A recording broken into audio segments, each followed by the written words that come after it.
तमसो मा ज्योतिर्गमय मृत्योर्मामृतं गमय।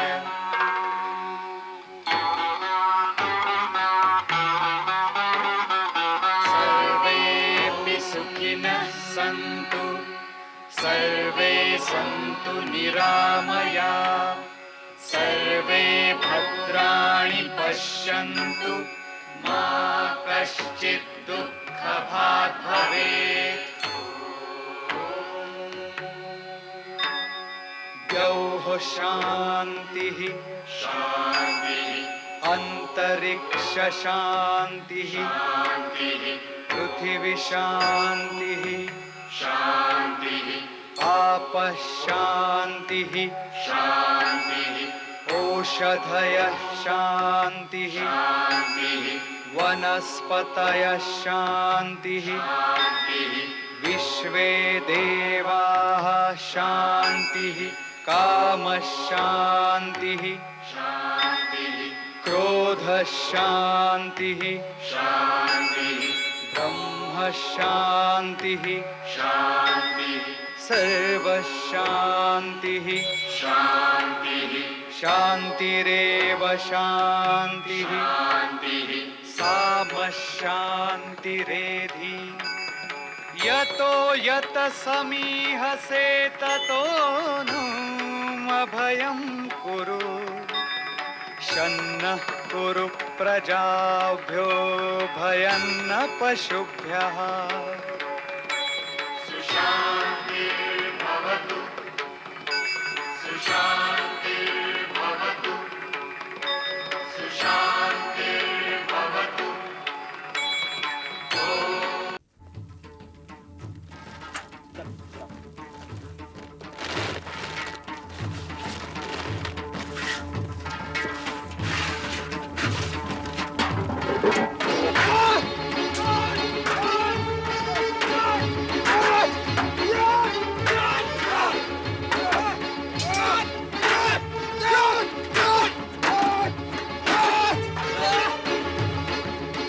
यार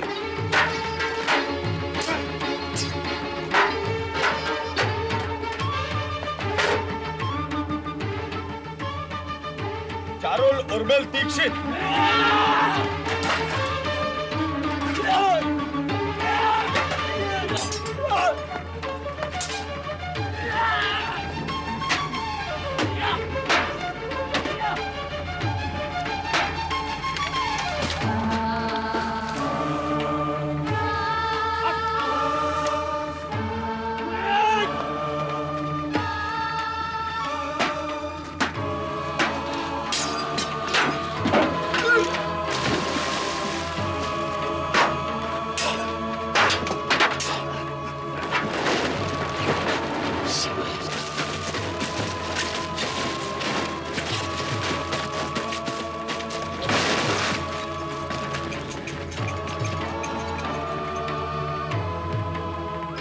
साथियों आओ।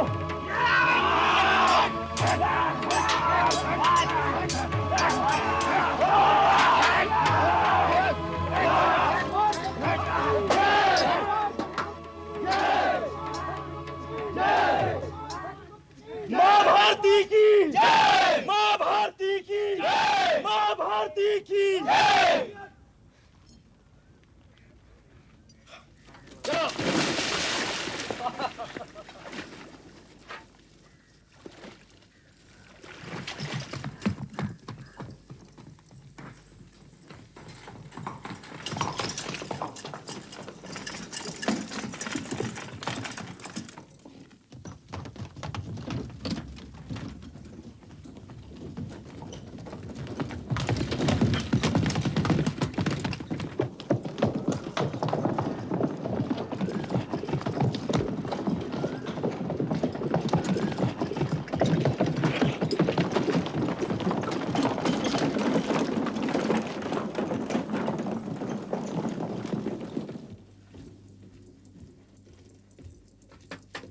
प्रणाम सेनापति।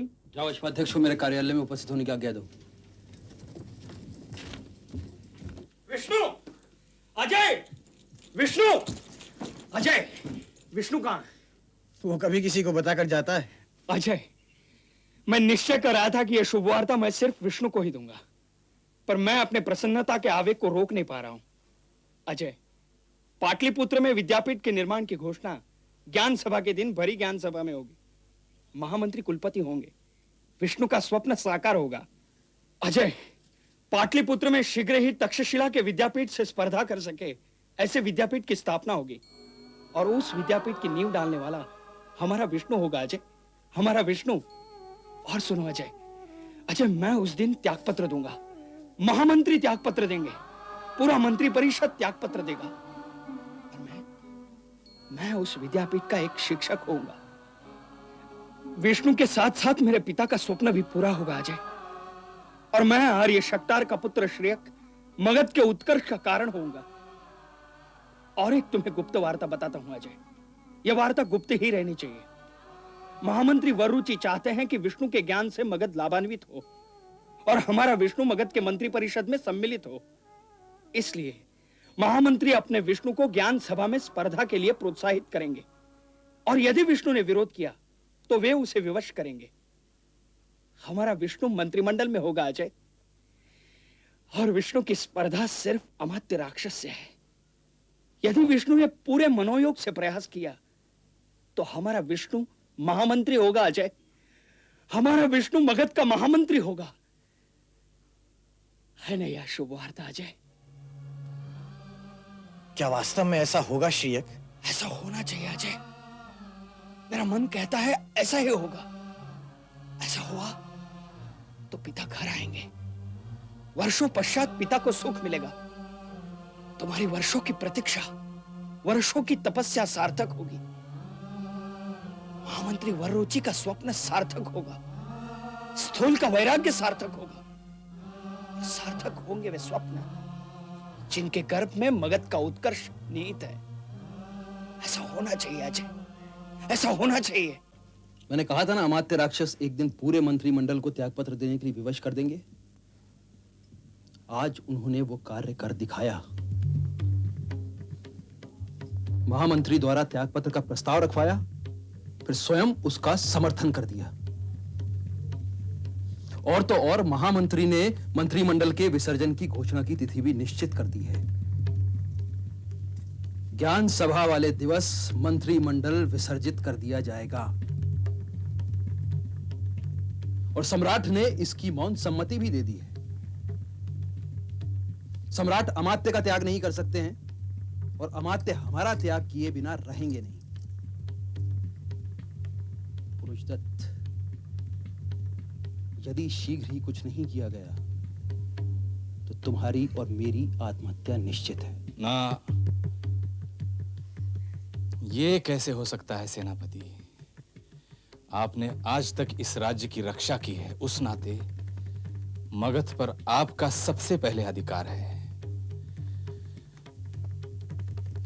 बस आपको थोड़ा श्रम करना होगा।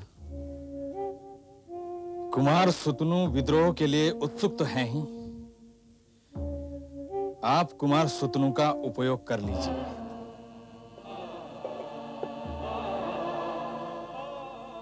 बलगुप्त से निपटना कठिन नहीं होगा, उसका उत्तरदायित्व मैं ले लेता हूं। और जहां सामर्थ्य होगा वहां सब होंगे। सामर्थ्य आपके पास है।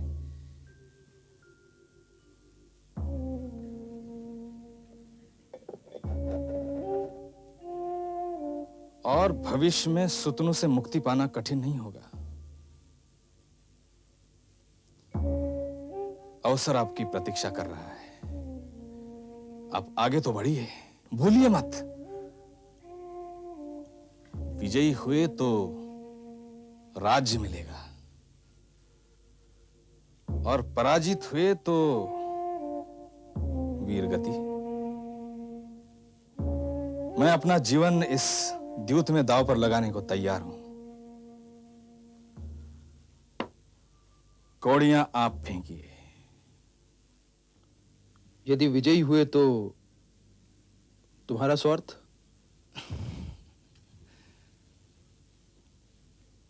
पद की मुझे अभिलाषा नहीं।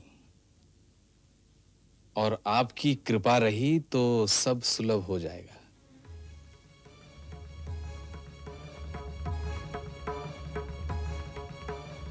क्या विचार कर रहे हैं सेनापति? चुनौती बहुत कठिन है और मार्ग मुझे दिखाई नहीं पड़ रहा है। आप हाँ तो कहिए, मार्ग स्वयं निकल आएंगे। तुम मार्ग ढूंढ लो, मैं हाँ कर दूंगा। तो मैं सुतनु से संपर्क स्थापित करूं? और सावधान रहना।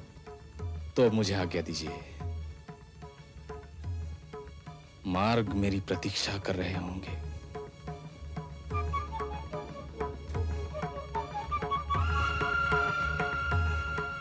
पुरुषदत्त, विष्णुगुप्त। मैं दुष्यंत को सूचना भेज चुका हूं।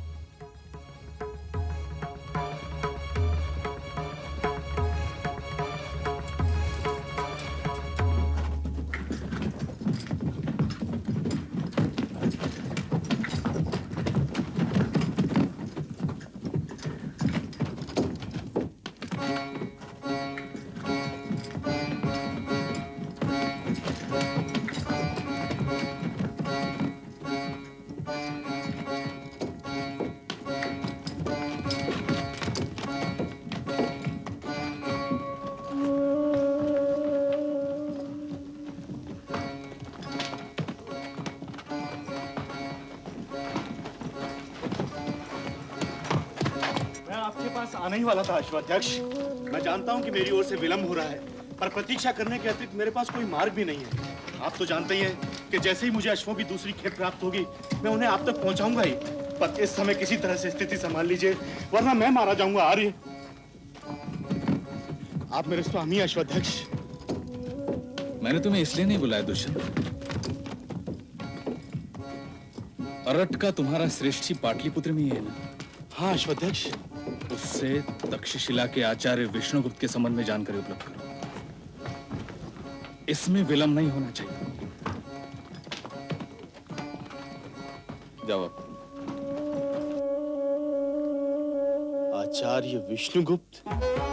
पर तुम उनके बारे में क्यों जानना चाहते हो? आजकल पाटलिपुत्र में महत्वपूर्ण व्यक्तियों के मुख पर उनका नाम सुन रहा हूँ। थोड़ी जिज्ञासा हुई, इसलिए तुमसे पूछ लिया। क्या आचार्य विष्णुगुप्त आजकल पाटलिपुत्र में? पता नहीं, पर क्या तुम उन्हें जानते हो? व्यक्तिगत रूप से तो नहीं, पर मैंने भी उनके संबंध में अनेकों कथाएं सुन रखी हैं। कथाएं? वो व्यक्ति ही कुछ ऐसा है, वो जहां जाता है कथाएं जन्म लेने लगती हैं। वो जो करता है कथाएं हो जाती हैं। पर ऐसा क्या करता है वो? देखते देखते सत्ताएं भी उलट सकता है वह।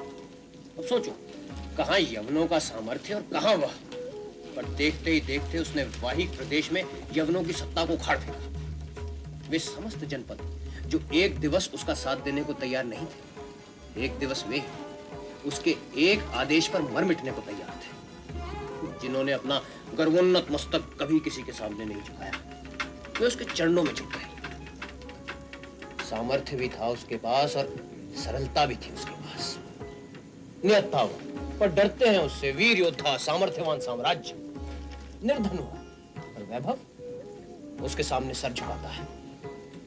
सरल व्यक्तियों से सरल, पर कुटिल से अति कुटिल, महाकुटिल। सोचो कैसा होगा वह व्यक्ति जिसके एक आह्वान पर सहस्त्रों छात्र रणभूमि में कूद पड़े। सोचो सोचो कैसा होगा वह व्यक्ति जिसने डाकुओं तक को धे दिया, जीवन दिया, मार्ग दिया, सम्मान दिया। सोचो जब सामर्थ्यवान सो रहे थे तब उसने यवनों के सामर्थ्य को ललकारा था। पर वे करते क्या हैं? वे कुछ नहीं करते, वे जो चाहते हैं करवाते हैं। वे जहां जाते हैं स्थितियां बदल जाती हैं। अपने ध्येय का स्मरण करते हैं, मार्ग स्वयं प्रशस्त हो जाते हैं। पर वे कुछ तो करते होंगे ना? सुना है राजनीति के आचार्य थे, तक्षशिला में राजनीति पढ़ाते थे। कहते हैं उनकी स्पर्धा का राजनीतिज्ञ पूरे जम्बू द्वीप में नहीं है।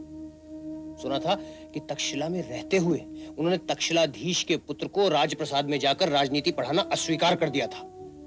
युवराज को भी अन्य छात्रों की भांति ही देखते थे। पर वे अब क्या करते हैं? सुना है राज्यों को एकत्र कर रहे हैं, साम्राज्यों को ठोक रहे हैं, सम्राटों को ठीक कर रहे हैं। साम्राज्यों को ठोक रहे हैं, सम्राटों को ठीक कर रहे हैं। आश्चर्य हो रहा है ना? पर जितनी सरलता से मैंने कहा है, उतनी ही सरलता से वे साम्राज्यों और सम्राटों को अपने मार्ग पे ले आते हैं। पर यह कैसे संभव है? साम्राज्य और सम्राट कोई सामान्य वस्तु तो नहीं कि जैसे मनचाहा व्यवहार कर लिया। इसीलिए तो मैंने कहा कि वे जहां जाते हैं कथाओं को जन्म देते हैं। पहले मैं भी नहीं मानता था, अरट्ट में तो कोई भी नहीं मानता था, अब सब मानते हैं। पर ऐसा क्या है उनके पास कि साम्राज्य और सम्राट भी उनके चाहे मार्ग पर चले आते हैं? सुना है मृत्यु से नहीं डरता वह, जीवन का कोई मोह ही नहीं, संसार में रहकर भी संसार का नहीं, जीवन के समस्त सुखों से अलिप्त। मैं उनके सामर्थ्य के बारे में पूछ रहा हूँ। सच उनका सामर्थ्य है। सच के बूते पर कहीं साम्राज्य और सम्राट मार्ग पर आते हैं? तुम नहीं मानते ना, मैं भी नहीं मानता था, पर अरट्ट में देख चुका हूं सच के लिए मर मिटने की उनकी तैयारी का परिणाम। देखते ही देखते उनके शब्दों के सामर्थ्य से प्रभावित होकर लोग खड्ग उठा लेते हैं, निर्बल आक्रामक हो उठता है, शब्दों में से आग उगलता है और स्वयं शांत रह लेता है। उसकी ताल पर लोग तांडव मचा लेते हैं और वो उस संहार से अलिप्त भी रह लेता है। और उसके शब्दों में क्या होता है? सिर्फ सत्य, चिरंतन सत्य। तुम तो उसकी स्तुति करने लगे हो। ये आसफ का प्रभाव नहीं है श्रेष्ठी। जब जब वाहिक प्रदेश में उनकी बात होती थी, तब प्रारंभ अविश्वास और अश्रद्धा से ही होता था, पर अंत स्तुति और श्रद्धा से। और यदि आज पाटलिपुत्र में उनकी चर्चा है, तो ये अविश्वास और अश्रद्धा का प्रारंभ है, पर अंत श्रद्धा से ही होगा, ये निश्चित है। पर आचार्य तो वे तक्षशिला के हैं, उनकी चर्चा यहाँ क्यों हो रही है? संभव है वे पाटलिपुत्र में हो। पाटलिपुत्र में वो क्या कर रहे होंगे? तुमने मेरे प्रश्न का उत्तर नहीं दिया। श्रेष्ठी, क्या आचार्य विष्णुगुप्त के विषय में तुमसे किसी राजपुरुष ने पूछा था? क्यों? समझ गया। क्या समझ गया? मेरे पाटलिपुत्र से जाने का समय आ गया है। आचार्य और तुम्हारे पाटलिपुत्र से जाने का क्या संबंध? श्रेष्ठी, स्वयं चेतो और औरों को भी सजग करो। यदि मेरा अनुभव गलत नहीं है तो मगध में सत्ता पलटेगी, मगध में विद्रोह होगा, घमासान युद्ध होगा। और तुम ऐसा क्यों कह रहे हो सेरण? वाहिक प्रदेश में भी यही होता था। वो सिर्फ जनपद में आता था और सत्ताएं उलटती थी, विद्रोह होता था, युद्ध होता था। पर पाटलिपुत्र में ऐसा क्यों होगा? ये मैं नहीं जानता, बस इतना जानता हूं कि एक संगठित भारत देखने का उसका अपना एक स्वप्न था। ये जनपदों की संघर्षपूर्ण राजनीति में उसे कोई आस्था नहीं थी। हो सकता है उसके ध्येय का मार्ग पाटलिपुत्र ही आता हो। मगध का सामर्थ्य, मगध की शक्ति संभव है। क्या संभव है? मगध साम्राज्य का पतन। ये असंभव है। यवनों ने भी यही सोचा था, और तब तो वो अकेला था। आज उसके साथ पूरा वाहिक प्रदेश है, उसके एक आदेश पर मर मिटने वाला एक विशाल सैन्य बल है। मान लो अगर ऐसा हो भी, तो मगध से उसकी क्या शत्रुता है? शत्रुता उनकी किसी से नहीं है, वह तो विश्वामित्र है। अब यदि उसने एक प्रतिसृष्टि की रचना का संकल्प कर लिया है, तो वो पूर्ण होगा। पर तुम्हें उनके संकल्प में इतना विश्वास क्यों है? क्योंकि वह अपनी सत्ता को स्थिर करने वाला कोई कूटनीतिपटु, राजनीतिपटु सम्राट नहीं है, एक शिक्षक है। जिसने तुमसे आचार्य के संबंध में पूछा है, तुम मेरे लिए एक बार उससे आचार्य के संबंध में पूछो, क्योंकि यदि आचार्य विष्णुगुप्त पाटलिपुत्र में है, तो मुझे शीघ्र पाटलिपुत्र का त्याग करना होगा।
सेनापति, अब आपने मदिरा सेवन के लिए यहां आना ही बंद कर दिया है। सम्राट की व्यस्तता को देखकर मैंने आना उचित नहीं समझा। क्या आपके ना आ सकने का यही एक कारण था सेनापति?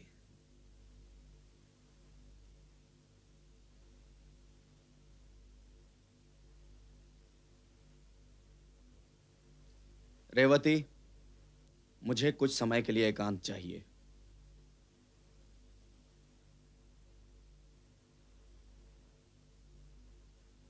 कहो सेनापति, मन खोल कर कहो।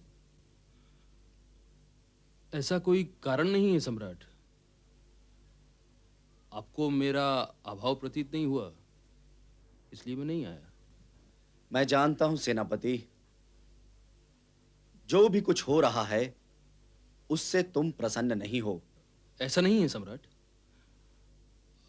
आपके मौन को भी मैंने सदैव आज्ञा के रूप में लिया है। आज भी मेरी आप में निष्ठा अटूट है और कल युवराज के लिए भी मेरी निष्ठा अटूट होगी। फिर आते क्यों नहीं हो? आप आज्ञा दीजिए सम्राट, मैं सदैव आपकी सेवा में उपस्थित रहूंगा। सेनापति, युवराज को तुम्हारे मार्गदर्शन की आवश्यकता है। उसे तुम मेरे ही स्थान पर देखो। फिर कुछ समय पश्चात मेरे पास भी समय ही समय होगा। सेनापति। हाँ सम्राट। कुछ दिनों से तुमसे एक बात कहने की इच्छा थी। कहिए सम्राट। मैंने अमात्य से भी कहा था, पर उन्होंने। सेनापति, ये आचार्य विष्णुगुप्त ही पूरे विवाद की जड़ है। वह जितने दिन पाटलिपुत्र में रहेगा और विवादों को जन्म देगा। उससे मुक्ति का कोई उपाय सोचो। आचार्य विष्णुगुप्त की चिंता आप मत कीजिए सम्राट। उससे मुक्ति पाने का उत्तरदायित्व आप मुझ पर छोड़ दीजिए। उसे गंभीरता से लो सेनापति। वह जब से पाटलिपुत्र में आया है, राजकुल में कलह ही कलह उत्पन्न हुई हैं। आप निश्चिंत रहिए सम्राट।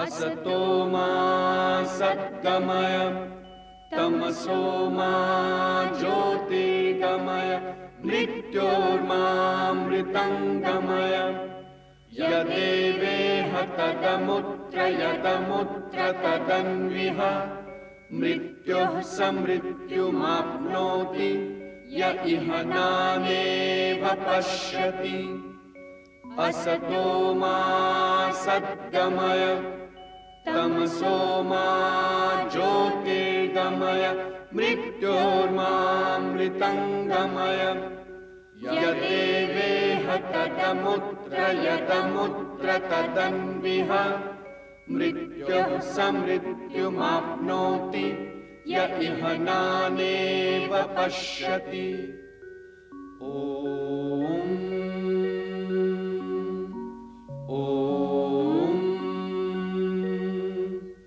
Nisare sani sa sare, nisare sani sare sa, nisare sani sa sare, nisare sani sare.